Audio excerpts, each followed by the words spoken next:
నేను doctor Harika Surapaneni, director doctor Harika ENT Care Hospitals, Hyderabad. ఈరోజు మనం తరచుగా మమ్మల్ని అడిగే డౌట్స్, క్వశ్చన్స్ గురించి డిస్కస్ చేద్దాం. శీతాకాలంలో తరచుగా జలుబు చేయటానికి గల కారణాలు ఏమిటి? సో ఎప్పుడైనా కూడా జలుబు చేయటానికి మెయిన్లీ 2 రీజన్స్ ఉంటాయి. ఒకటి ఇన్ఫెక్షన్, ఇంకోటి అలర్జీ. అయితే అది శీతాకాలంలో ఎక్కువగా ఎందుకు జరుగుతుంది అంటే, ఎవరికైతే అలర్జీస్ ఉంటాయో వాళ్ళకి ఈ చల్లదనం అనేది ఒక మేజర్ ట్రిగర్ అన్నమాట. అంటే ఎప్పుడైతే చల్ల గాలికి కానీ చల్ల పదార్థాలకు కానీ ఎప్పుడైతే ఎక్స్పోజ్ అవుతారో వాళ్ళకి ఆల్రెడీ ఉన్న అలర్జీ చాలా ఎక్కువ ట్రిగర్ అయ్యే అవకాశం ఉంటుంది. సో అందుమూలన వీళ్ళల్లో ఎవరికైతే అలర్జీ టెండెన్సీ ఉన్న వాళ్ళల్లో ఈ శీతాకాలంలో ఈ చలికి టెంపరేచర్స్ బాగా లో ఉండడం వలన ఈ చలికి బాగా వాళ్ళకున్న సిమ్టమ్స్ ఏవైతే ఉంటాయో, అంటే ముక్కు కారటం కానివ్వండి, తుమ్ములు రావడం కానివ్వండి, ముక్కు పట్టేయటం కానివ్వండి, ఇవన్నీ కూడా బాగా ఎక్కువైపోతాయి అన్నమాట. ఇది ఒక కారణంగా ఉంటే,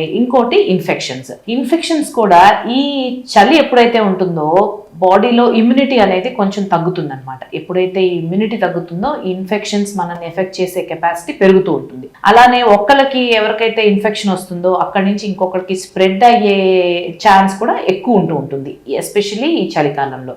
దీని వలన ఈ ఇన్ఫెక్షన్ రేట్ కూడా చాలా హై ఉంటుంది అనమాట శీతాకాలంలో.